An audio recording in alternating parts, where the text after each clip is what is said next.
Twin Bill by Mike Mcsorley. Narrated by Michael Stephenson.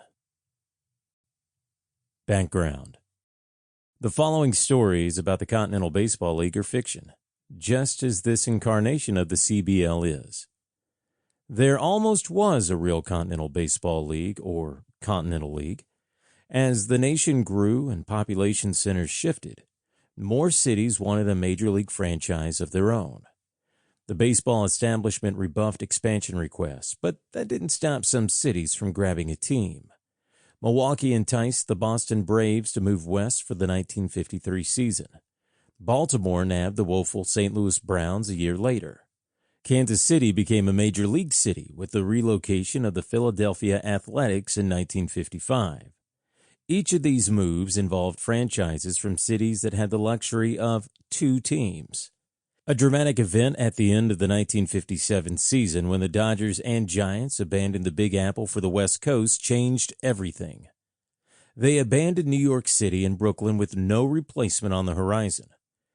Powerful men led by New York attorney William Shea concocted the idea of a third major league.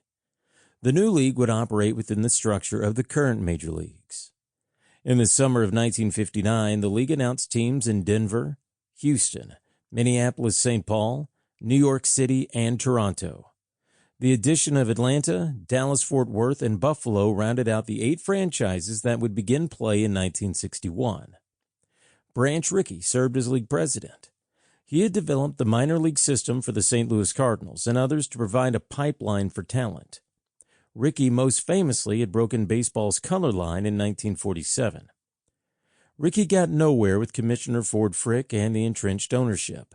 When the National and American Leagues announced expansion plans in 1960 and 1961 to several of the prospective Continental League cities, it was the death knell.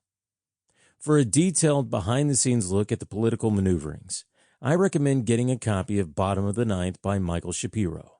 It's one of my favorites. Baseball's popularity in the 1950s made it America's pastime. Sports fans were baseball crazy, although most lived in markets with no major league team. My fictional ownership group targeted these underserved markets. These Continental Baseball League teams, faced with little or no direct competition, would be successful and profitable. On the surface, starting a new baseball league from scratch was a sure money-losing proposition. The American and National Leagues would provide no financial help. Just the opposite. The established owners would use their political influence and deep pockets to thwart any move by the upstart league. Sample complete. Ready to continue?